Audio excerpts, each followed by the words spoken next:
Peter, 1947, Yonkers, New York. But you're not going to tell me too much about it because you weren't there very long. No, my family moved to Dallas when I was 10 months old in 1948. Okay, why was that? Oh, that's a good question. After World War II, I think my parents decided they wanted to get out of New York, and there was a lot of opportunity here. And my father was a CPA in New York City, and one of his buddies who had been stationed in Texas at Emanu-El said, "Come to Texas, there are great opportunities." So he decided he'd give it a shot, and my family moved here. My parents did, anyway, with my brother and me. Now, how did World War II affect your family? Do you know? Well, yeah, in interesting ways, because my grandfather, my mother's father, died early in the war, and soon thereafter my parents decided they were going to get married. So my mother took a train ride from New York City to Washington State, to Tacoma, to get married to my father, who's at Fort Lewis, Washington. Wow. And so then, you know, I think the war had an upheaval on everybody in the 40s. Now, was your dad in World War II? Yes, he was. Where was he stationed? He was in the quartermaster and ultimately went to Europe. And he was like D-Day plus 33 or something like that, and Right. he spent about a year in Europe. Yeah. Did he have any stories for you guys? Not much. You know, kind of interestingly enough, as I'm hearing my friends today, that World War II group did not really talk a lot about the war. Right. Not much. I mean, I've learned more because of friends and all than he shared with me. Now, your grandparents, were they born in this country or they come from Europe? No, they were all from Europe. My mother's family was from Riga, Latvia, or just outside in a rural area near Latvia. I mean Riga. And they immigrated, I want to say, in about 1911 to Yonkers, New York. My grandfather, her father, David Diamond, was a tinsmith, made roofs in Yonkers. And my grandmother, Lena Diamond, sort of ran the local shul around the corner for many years. And then my father's family was in Austria. And actually, he was in the Austrian army and went home for Passover in 1914 and went AWOL and came to the United States. Yeah. I always found that kind of amusing. Yeah. And so my parents went to high school together in Yonkers. Wow. They both lived on the same street, Nepperhand Avenue. My grandfather, Paul Vogel, was a baker. And he had a little bakery near the subway. And my parents went to high school together. They didn't date until they were in college. My father was a couple of years older. He went to Columbia. My mother went to NYU during the Depression. My father got out in 1940 and then promptly joined the Army. Do you know if the Depression affected your family at all? Oh, absolutely. The Depression was something that had tremendous impact, I think, on the whole world. It wasn't just the U.S. And in particular, I guess, posthumously, my father got an award from the State Society of CPAs. And when I accepted the award, I told all the people at the meeting in College Station, I said how it was interesting because when my father went to Columbia in 1936, he told his father that he was getting a degree in education because back during the Depression, the only jobs you could get were teaching. So he never told his father that he got a degree in accounting. So that was kind of a message about he had to do something that was practical, and getting a degree in accounting during the Depression was not very practical. And the other part is my mother-in-law, who is now 98, and I think the impact on her and my father-in-law, who passed away already 30 years ago, I think was pretty significant. Now, whatever happened to the bakery, do you know? Well, that part of Nepperhand Avenue got torn down. I guess progress, I don't know, but the Diamond family house remained for many years. Last time I saw it, it was still standing. Yeah. Now, the decision to move to Dallas, was it a culture shock on your family? Well, I was only 10 months old, right. So it's kind of hard to tell. Back in those days, we didn't have much air conditioning, so life was just very different all the way around. And we didn't have any family. We kind of adopted a family. We lived in an apartment near what the old Delman Theater is over on Lemon Avenue, near the toll road. And we adopted a family. They ended up moving to Fort Worth, and so we would, all the holidays, we'd either go to Fort Worth, they'd come to Dallas, back and forth, and that was about the only family we really had. We adopted them, and this was Eli Fawn, and he ran the Federation in Fort Worth. And what did your dad get into in Dallas? Well, he was president of the center, as a matter of fact, and I just looked on the sign on the way, 1962 and 64. He was also very active at Sheriff Israel. He was the auditor of Sheriff, I think, for more than 30 years. Right.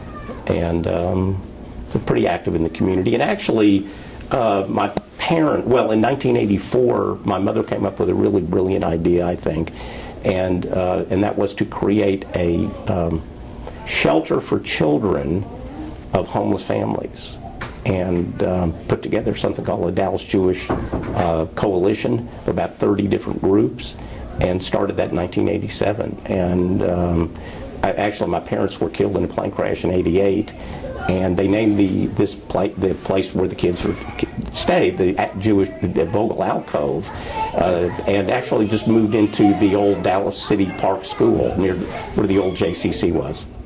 What does the Elco Center mean to you today? Well, it means a lot.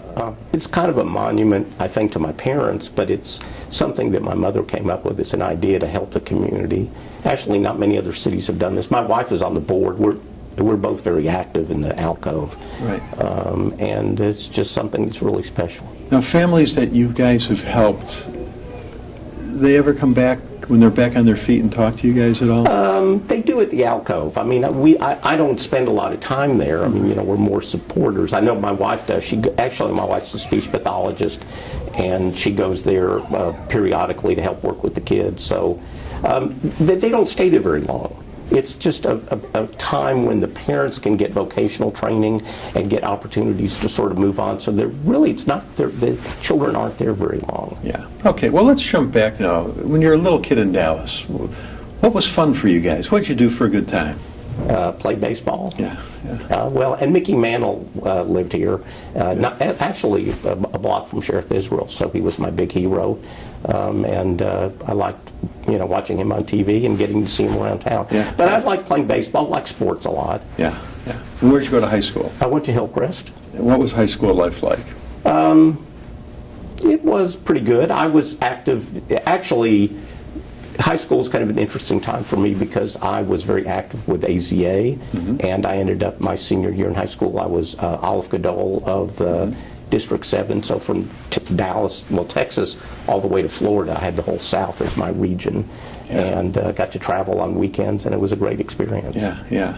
And then where did you go to college?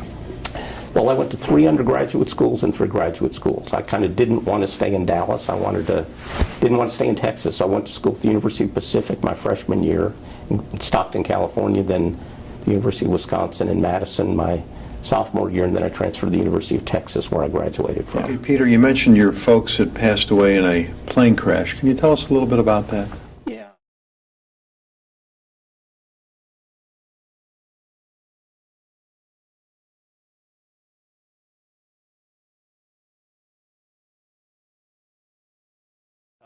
They were on Delta 1141 on August 31st, 1988, and if you know anything about planes, on the back of planes there are flaps, on the front there are slats. Right. Plane can take off without the slats being down, but the pilot has to know it. Well, they didn't put the slats down, plane got off the ground about 100 feet or so and then crashed. So about 13 people died, including my parents. We had a funeral at Sheriff Israel, and there were thousands of people. I was very surprised by that. And I later learned that the funeral was live on CNN, and that was in 1988, so that was kind of a big deal at the time. I didn't even know that until after the fact. Ironically enough, my brother passed away in 1995, and some of my parents' friends came over to make a condolence call, and one of them said that one Thanksgiving they had all gone on a trip to Mexico, and they were out on a ship, and ship hands said, ship went down here in a storm last week. And so purportedly my mother said, wow, what a great fundraising opportunity. When you decided to become an attorney? Actually, I'd always been interested in studying law. So what I did was, when I got out of college, I got a degree in business from the University of Texas, and at the time, back in the 60s, in the statistics course, which everyone had to take, we had to learn Fortran programming, and I just fell in love with programming. So when I got out of college, I worked as a programmer. And here in Arlington, I spent some time in the Army and ended up in D.C. and I worked at the National Institutes of Health Computer Center in Bethesda, got a master's in computer science, went back to work on a PhD at the University of Texas, just hated it. So I went to law school at St. Mary's because I'd always been interested. I never intended to be a lawyer at all.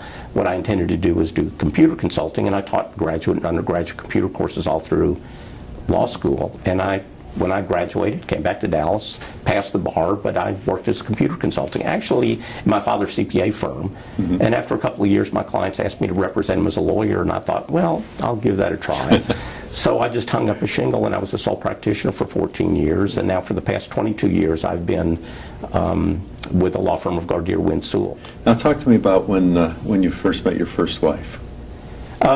My first wife and I met when I was an undergraduate at the University of Texas. Okay, and then you got married while you were in college still? Well, I married after college when I was in the Army, and ultimately, but actually the reason I went to law school at San Antonio is because she was going to law school in San Antonio. I was in graduate school at UT, and in any event, it ended up not working out, and I got divorced.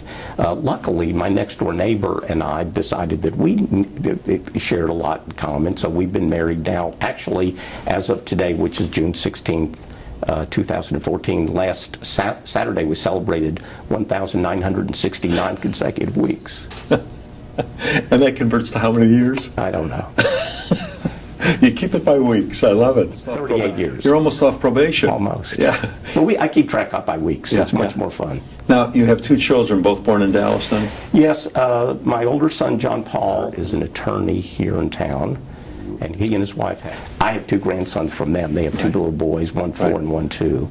And then my other son, Stephen, who also went to law school, does e-commerce consulting and web design. Your children, is there anything special you always want to tell them about your parents? Oh, I don't know. I mean, one of the good or bad things that happened with the accident was that I ended up inheriting my parents' home. So, which made life kind of complicated because we already lived in Highland Park, and so we lived in two homes. So they grew up in two homes, and one of them was my parents' home. So they grew up with my parents' things, and furniture and books and photos and all. Well, that had to mean something to you then, too. Yeah, no, it actually was very helpful to me. Every day I work in my mother's study at her desk and her chair, and it's been comforting to me. Yeah. Happiest time in your life? Oh, I think raising children. Yeah, I've really enjoyed that. And I've been blessed to have two wonderful children and a terrific wife, and I'm just thrilled that we have such a great family. Now, you were starting your career in the Army Reserve, all in the 60s, really. Very turbulent time in the country. What do you remember from that era? Well, it was a very tough time because during the Vietnam War, people who were in the service were not treated very well. Being in a uniform was not a good thing to do. I mean, I know in today's world with Iraq and Afghanistan and all, we are very complimentary and very praiseworthy to people in the service. But in the 60s, not. It was not pleasant to be walking down the street. People would say nasty things and throw things at people in uniform. It was unfortunate. It wasn't very good. Actually, when I lived in Washington, D.C. for a few years, I found it kind of interesting because we were having all these protests against the war, and there I was in the military, and I actually was against the war, but I was in the service anyway. Besides the Alcove, do you have any other involvement in the Jewish community?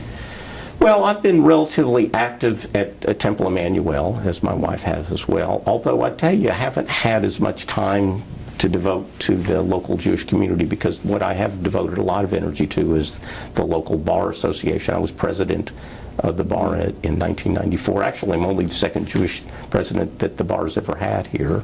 And I've also was chair of the foundation, which owns our bar headquarters downtown, and I've been on the state bar board of directors, and I was the founding chair of the computer technology section of the state bar, and I was, for 12 years was chair of the Supreme Court Committee on Technology. So I've been actually devoting most of my free time to helping the legal community. Yeah. Now, you were a big baseball fan when you were a kid. Do you remember when the Texas Rangers first came to town, what that was like? Yeah, you know, it's funny you say that because the last game they played, I was living in Washington when they were the Senators, and then I came to see them when they started playing out in Arlington the next year because I was back in Texas. Do you remember who was managing the team back then? Ted Williams. Ted Williams, yeah. Yeah, he was terrible. Great hitter, but not a manager. Yeah, he was a pretty good ball player, though. Yeah, so I know. we'll give him a little Actually, pass. the first major league game I ever saw in my entire life, it was the New York Yankees against the Red Sox, and I was out in right field, and Ted Williams hit a home run out in my area. So, Oh, wow. Yeah, that is very neat. Is there an invention during your lifetime that came along that you said, how did we ever get along without this?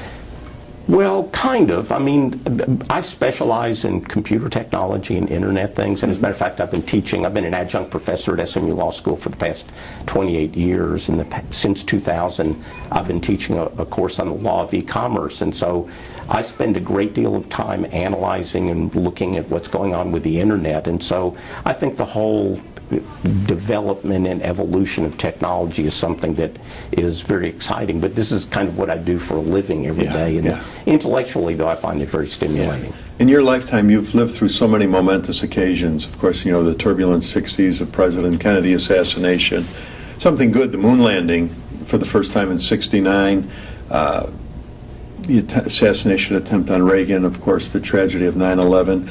Was there something on the national scene that stood out that you remember exactly where you were when it happened? Well, I think many of those events, in particular, I guess Kennedy's assassination, because ironically enough, you know, he was on his way to speak at the Apparel Mart, and my mother was sitting with Judge Sarah Hughes waiting for Kennedy to show up. And the U.S. Marshals came to Judge Hughes and told her to go home. And my mother, you know, found out about the assassination, and then Judge Hughes called my mother about 30 minutes before she swore in Lyndon Johnson and said, turn on the TV in 30 minutes. And actually, my brother shook Kennedy's hand that morning. So I remember I was taking a test at Hillcrest when he was shot. Now, why did your brother get to shake his hand? Anybody that could go to Love Field at the time, and if you were close enough, you got to shake his hand. I mean, they didn't have such great security back in the 60s. You know, I think that changed a lot after that. Your mother was able to be at that luncheon with the judge? Well, she was waiting for President Kennedy. I mean, my mother was very active in Democratic politics, as was Judge Hughes. So, Judge Hughes was the federal judge who swore in Lyndon Johnson. You and Marguerite have 2 children and 2 grandkids. What advice does Granddad have for the next generation? To try and learn as much as you can and be prepared for the future. So I just love my grandkids. They're just wonderful. So I think one never knows what's going to happen in the future, but the more prepared one can be by understanding the past. I think learning from history is a very important thing to do. And as a matter of fact, I had as many hours in history as I did my major, because I think history is an important measure of how to look for things in the future. Great job. Well, thanks for doing this today. Oh, yeah, my pleasure. You did a great job, man. Thanks.